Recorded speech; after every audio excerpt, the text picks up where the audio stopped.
Entre las páginas antiguas del libro de Génesis, donde se tejen historias de patriarcas, promesas y destinos eternos, hay una frase que resuena como un trueno en medio del silencio. Pero el primogénito de Judá, era malo a los ojos del Señor, y el Señor lo hizo morir. Génesis 38:7. Así, sin rodeos, sin discursos largos, sin oportunidad de arrepentimiento, solo una sentencia fulminante del Dios justo. ¿Quién fue este hombre cuyo nombre apenas ocupa unas cuantas palabras en la Biblia, pero cuya caída dejó una marca eterna? No era cualquier hombre. Era el primogénito de Judá. Y eso, en la cultura del antiguo Israel, significaba mucho más que ser el hijo mayor. Ser primogénito era cargar con el peso de la herencia, con el llamado, con la expectativa de continuar la línea que llevaba directamente a la promesa de redención. Judá, su padre, era uno de los 12 hijos de Jacob. Sí, ese mismo Jacob, a quien Dios le cambió el nombre a Israel. Judá no era el favorito, pero fue el escogido. Y a través de él, Dios traería al mundo al Mesías, Jesucristo, el león de la tribu de Judá. Siendo el primer hijo de Judá, tenía un lugar en esa línea sagrada, pero su corazón estaba lejos de Dios, muy lejos, tan lejos que el juicio vino directo desde el cielo. No se nos dan detalles sobre lo que hizo No hay una lista de pecados, no hay una historia detallada de su caída. Solo esto: era malo a los ojos del Señor. Y eso fue suficiente. ¿Te das cuenta de lo fuerte que es esto? No fue juzgado por lo que la gente veía. Fue juzgado por lo que Dios vio, por lo que había dentro, por lo que nadie más notaba. Y entonces vino lo impensable. Dios mismo lo mató. Aquí no estamos hablando de un accidente, ni de una muerte en batalla, ni de una enfermedad repentina. La Escritura es clara. Fue un acto directo del juicio divino. ¡Qué fuerte! ¡Qué contundente! Esto nos sacude, nos obliga a mirar hacia adentro, porque muchas veces nos escudamos en que tenemos una buena familia, en que venimos de un linaje cristiano, en que participamos en ministerios, que asistimos cada domingo a la iglesia. Pero nada de eso garantiza integridad. Tenía el apellido correcto, tenía la posición correcta, tenía la herencia del Mesías en sus venas, pero no tenía un corazón recto delante de Dios. Y eso fue su ruina. Es la representación viviente de alguien que lo tuvo todo, y lo perdió todo. No por falta de oportunidades, sino por falta de temor a Dios. ¿Cuántas personas conocemos así? Hombres y mujeres que crecieron en hogares de fe, que escucharon la palabra desde pequeños, que fueron dedicados en el altar, y hoy viven como si Dios no existiera, como si la eternidad no importara, como si el llamado no pesara. Fue uno de esos. No fue víctima de las circunstancias, fue víctima de su propio corazón endurecido. Y hay algo más que nos debe estremecer. Dios no le dio otra oportunidad. La gracia es real, sí, pero no es un permiso para vivir como si el juicio nunca fuera a llegar. Murió sin dejar descendencia. Su historia terminó antes de comenzar. Su nombre quedó como advertencia, no como ejemplo. Y su lugar en la línea mesiánica se desvaneció, al menos por ahora. Aquí es donde empezamos a ver algo glorioso. Aunque fracasó, el propósito de Dios no fracasó. Aunque un hombre cayó, el cielo no se detuvo, porque cuando uno desprecia el llamado, Dios levanta a otro. Cuando uno se aleja del propósito, Dios encuentra una forma de continuar. El reino de Dios no se detiene por el pecado de un hombre. Su plan jamás puede ser frustrado. Y si bien la historia de termina en tragedia, el relato divino apenas comienza.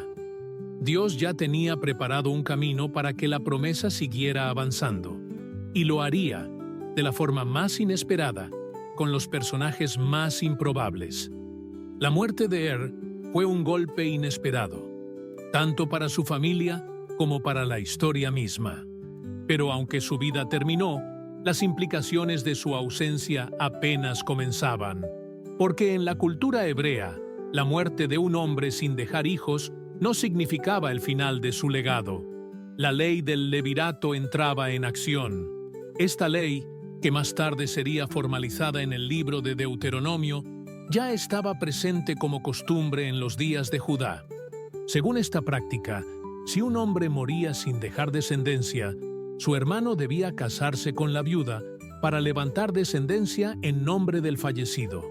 El hijo nacido de esa unión no sería considerado hijo del hermano vivo, sino del muerto, para preservar su nombre y herencia. Una ley difícil, sí, pero profundamente significativa. Era un acto de amor, de honor y de obediencia. Era un llamado a negarse a uno mismo por el bien de otro, por la continuidad de una promesa mayor. Y aquí es donde entra en escena el segundo hijo de Judá, Onán. Judá manda a Onán a cumplir su deber con Tamar, la viuda de Hasta aquí, todo parece ir conforme a la tradición. Onán acepta el mandato y se une a Tamar. Pero hay un detalle oscuro en su corazón. Onán quería el placer del acto, pero no la responsabilidad del propósito. La Biblia nos dice que Onán, sabiendo que el hijo no sería suyo, derramaba en tierra su simiente para evitar que Tamar quedara embarazada. En otras palabras, se acostaba con ella, pero intencionalmente impedía la concepción. Lo que hizo Onán no fue solo una práctica inmoral. Fue un acto deliberado de rebeldía contra el propósito de Dios. No quiso dar un hijo a su hermano, no quiso preservar el linaje, no quiso sacrificarse, quiso disfrutar, sin comprometerse. ¿Y sabes qué? Dios también lo mató. Sí, así de claro. Génesis 38:10 dice: «Y lo que él hacía fue malo ante los ojos del Señor, y también a él lo hizo morir». No estamos hablando de un accidente. No fue el azar. Fue juicio divino, directo, por desobediencia y egoísmo. Onán representa a todos aquellos que quieren las bendiciones de Dios, sin someterse a su voluntad, aquellos que disfrutan de los beneficios del reino, pero que no quieren dar fruto, aquellos que asisten, que participan, que se mueven entre los ambientes de fe, pero su corazón está cerrado a la obediencia. Onán nos confronta con una verdad dura. Dios no solo juzga la acción, sino la intención. Él conocía el corazón de Onán. Sabía que lo que hacía no era simplemente una decisión personal, sino una ofensa directa contra el propósito eterno. Y Dios, que no puede ser burlado, intervino otra vez. Ahora Judá, viendo que sus dos primeros hijos habían muerto tras unirse a Tamar, entra en pánico. No piensa en el pecado de ellos, no discierne la mano de Dios, solo ve a Tamar como un presagio de muerte. Entonces, en vez de hacer lo correcto y entregar a su tercer hijo, Sela, para cumplir con la ley del levirato, decide engañarla. Le dice que espere a que el muchacho crezca, que un día se casarán, que todo se cumplirá. Pero nunca tuvo la intención de cumplir su palabra.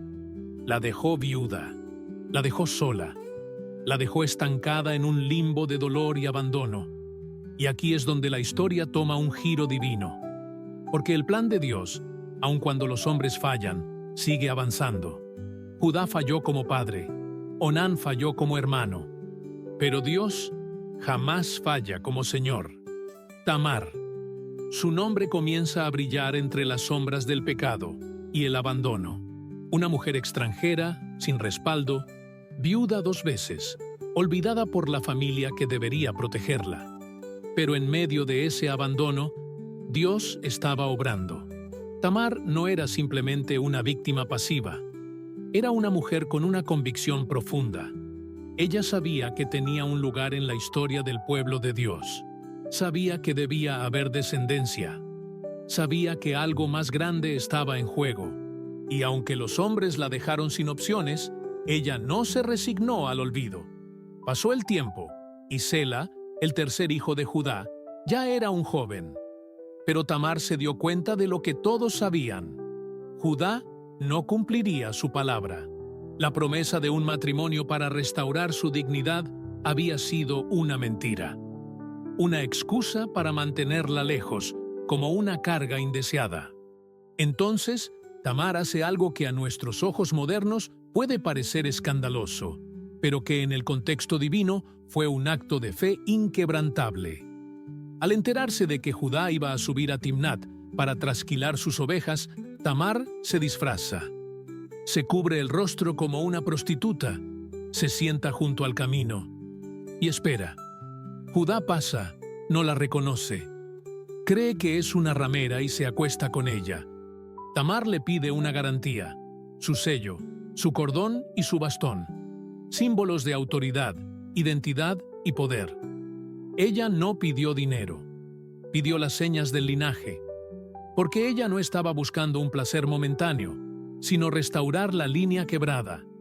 Meses después, Tamar está embarazada, y cuando Judá lo escucha, se indigna. ¡Una viuda embarazada! ¿Cómo se atrevía?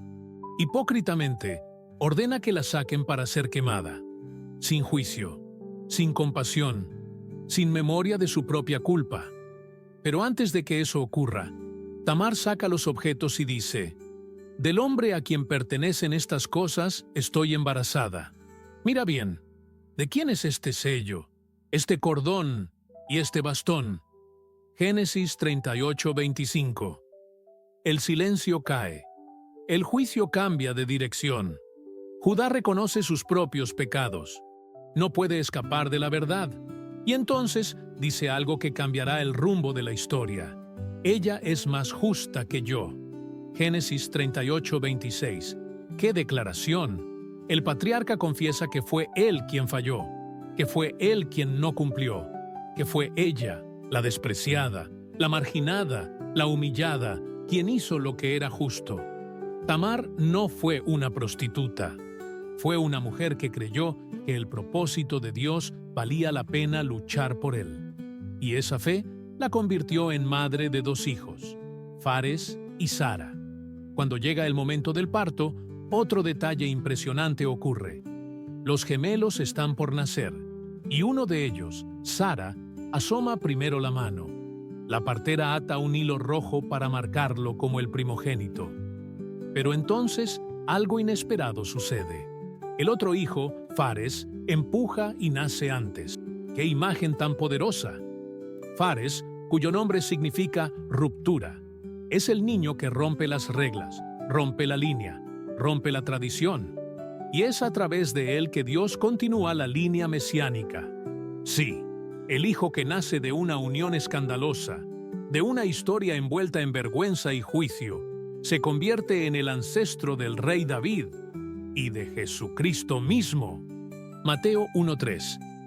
Tamar fue ignorada por los hombres, pero escogida por Dios. Fue desechada por una familia, pero injertada en el plan eterno. Y no solo eso. Su nombre aparece en la genealogía de Jesús. Una mujer cananea, una viuda, una que fue considerada impura. Pero Dios no la vio como los hombres. Él vio su fe, su valor, su determinación de preservar el propósito divino, aunque le costara todo. Tamar nos enseña que, cuando todo parece perdido, cuando los hombres no cumplen, cuando las estructuras fallan, Dios siempre tiene una vía de redención. Y muchas veces, esa redención vendrá por medio de los humildes, de los olvidados, de los que no tienen voz. Porque Dios no está limitado por lo que los hombres permiten. Él cumple su palabra, aun si tiene que usar a los improbables. Hasta este punto, hemos visto a caer bajo el juicio de Dios, a Onán rechazar su propósito, a Judá fallar como padre, y a Tamar levantarse con una fe audaz que rompió el silencio de una genealogía estancada. Pero ahora es momento de ver el verdadero legado que esta historia nos deja. porque el Espíritu Santo no permitió que estos eventos quedaran en el olvido por casualidad. No, hermanos, aquí hay una enseñanza eterna. Tenía todo para ser parte de la historia más gloriosa de la humanidad. Era primogénito, hijo de Judá, parte de una familia escogida por Dios. Pero su maldad, ese corazón oscuro que solo Dios vio, lo sacó de la historia. ¿Te imaginas lo que eso significa? Pudo haber sido su nombre el que apareciera en Mateo 1, en la genealogía del Mesías. Pudo haber sido su descendencia la que llevara el linaje de reyes. Pero fue eliminado, cortado, borrado por la justicia divina. Eres un símbolo de advertencia para todos aquellos que creen que el llamado de Dios es automático. Para los que piensan que porque nacieron en un hogar cristiano, ya tienen asegurado su lugar en el reino. Pero el reino no se hereda por linaje humano, sino por fidelidad al propósito de Dios. Nos grita desde las páginas antiguas: no desperdicies tu oportunidad, no juegues con el propósito eterno, porque Dios, en su soberanía, puede sacarte de la línea y levantar a otro en tu lugar. Del otro lado está Tamar, que fue humillada, ignorada, desechada, pero su fe y su determinación rompieron una maldición generacional. Dios no necesita un linaje perfecto, no necesita escenarios pulcros. Él necesita corazones disponibles. Tamar no fue perfecta, pero fue valiente. No fue santa según la ley, pero fue justa a los ojos de Dios. Y eso basta para que su nombre sea honrado. Fares, su hijo, se convierte en el canal de la promesa. Y a través de él, siglos después, nacerá el pastor de Belén, David, y de David, el hijo prometido, Jesucristo. ¡Qué ironía divina! El privilegiado, fue cortado. Tamar, la rechazada, fue injertada. Porque el reino de Dios no responde a apariencias, ni a títulos, ni a posiciones heredadas. Responde a la disposición del corazón. Esta es la verdad que corona toda esta historia. Dios no puede ser detenido. Los hombres fallan. Los líderes caen. Las promesas parecen romperse. Pero Dios, con mano firme y corazón eterno, reconstruye lo que el pecado destruye. Judá quiso ocultar el pecado, pero Dios lo expuso. Onán quiso evitar la descendencia, pero Dios la hizo nacer. Fue eliminado, pero la promesa fue preservada. Dios usó a una mujer despreciada para preservar el linaje del Salvador. Y lo hizo porque nadie puede frustrar su plan. Nadie. Al mirar esta historia, no basta con admirarla. Hay que responder a ella. ¿Eres como teniendo el llamado, pero viviendo en maldad secreta? ¿Eres como Onán, disfrutando del reino, pero negándote a dar fruto? ¿Eres como Judá, fallando en tu responsabilidad espiritual, pero dispuesto a arrepentirte? ¿O eres como Tamar, alguien que lucha con todo por cumplir el propósito de Dios, aun si el precio es alto? Porque la verdad es esta: todos somos parte de una historia más grande que nosotros. Una historia donde cada decisión importa, donde cada acto tiene peso eterno. Y hoy, Dios está buscando a los Tamar de esta generación, a los que, aunque no tengan respaldo humano, tienen el fuego del cielo ardiendo en el alma. Está buscando a los Fares, que rompan con lo establecido y abran nuevos caminos para la gloria de Dios. Y también está enviando una advertencia a los y a los Onán. No juegues con tu llamado. No desprecies tu oportunidad. Porque Dios es paciente, pero también es justo. La historia de Tamar, Judá y Fares no es solo una crónica antigua. Es un espejo, es una advertencia, es una oportunidad. Dios, en su infinita sabiduría, no incluyó este capítulo escandaloso en las Escrituras solo para mostrarnos un drama familiar. Lo hizo para hablarnos al alma, para preguntarnos: ¿dónde estás tú en mi historia? Fue eliminado. ¿Por qué? porque fue malo a los ojos de Dios. Onán fue eliminado. ¿Por qué? Porque no quiso cumplir su propósito. Ambos nos revelan una verdad que la cultura moderna ha tratado de enterrar. Dios juzga, y lo hace con justicia. No todo es gracia barata. No todo es perdón sin arrepentimiento. El mismo Dios que es amor, es fuego consumidor. Pero no te equivoques, esta historia no termina con la muerte, termina con vida, con redención, con propósito restaurado, porque así como hay juicio para los que rechazan a Dios, hay gracia para los que se humillan, se atreven y creen. Tamar creyó, Tamar actuó, Tamar rompió esquemas, y Dios la honró. Judá reconoció su error, se quebró, se expuso, y Dios lo restauró. Fares nació del caos, pero se convirtió en canal de promesa. Y eso, querido hermano, querida hermana, puede ser tu historia también. Quizá no naciste en cuna cristiana.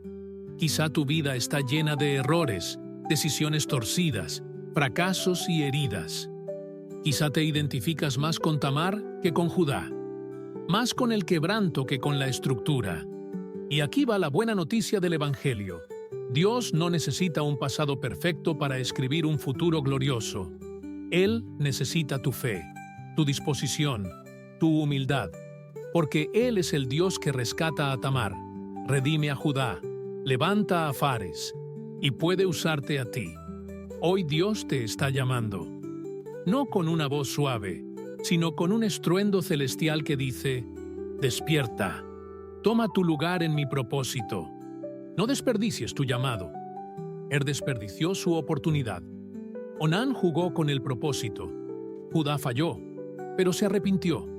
Tamar fue valiente y dejó huella eterna. ¿Y tú? ¿Qué harás con tu tiempo? ¿Qué harás con tu herencia espiritual? ¿Qué harás con el Evangelio que has recibido? Hoy es día de decisiones. Dios sigue escribiendo su historia, y tú puedes ser parte de ella. No esperes más. No juegues con el pecado. No rechaces el propósito. No temas romper esquemas. Ríndete, obedece, cree, y deja que Dios te use como un eslabón en la cadena eterna que lleva a Cristo. Porque aunque los hombres fallen, aunque los privilegios se pierdan, aunque el enemigo intente detener el plan, el propósito de Dios jamás será frustrado. Oración final. Señor, hoy escucho tu voz a través de esta historia. No quiero ser como ni como Onán. No quiero jugar con tu llamado.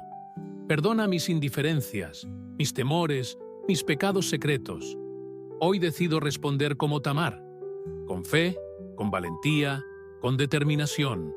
Restaura mi propósito, redime mi historia y hazme parte de tu plan eterno.